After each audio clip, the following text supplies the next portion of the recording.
A total of 1.2 million ringgit in Minor Rural Project (MRP) grants for 2025 was distributed to 95 recipients in the Satok constituency during a contribution handover ceremony held in Kuching on Sunday. Sarawak Deputy Minister for Utility, Strong Energy and Petros, Dato Ibrahim Baki, said the recipients comprise organizations, associations, non-governmental organizations, clubs, mosques and surau committees, parent-teacher associations, as well as village development and security committees within the constituency.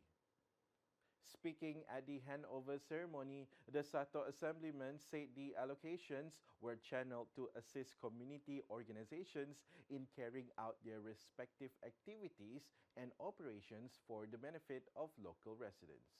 Operasi kita saya faham kerana saya pernah juga dalam persatuan dan organisasi NGO khususnya, jadi kita memerlukan juga peruntukan lah.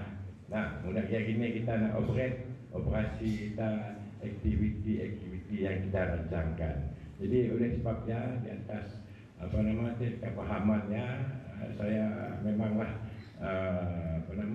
memang priority lah bagi semua persatuan-persatuan itu. Ya. He urged all recipients entrusted with the assistance to bear their responsibility and utilize the funds prudently and effectively for the well-being of the community.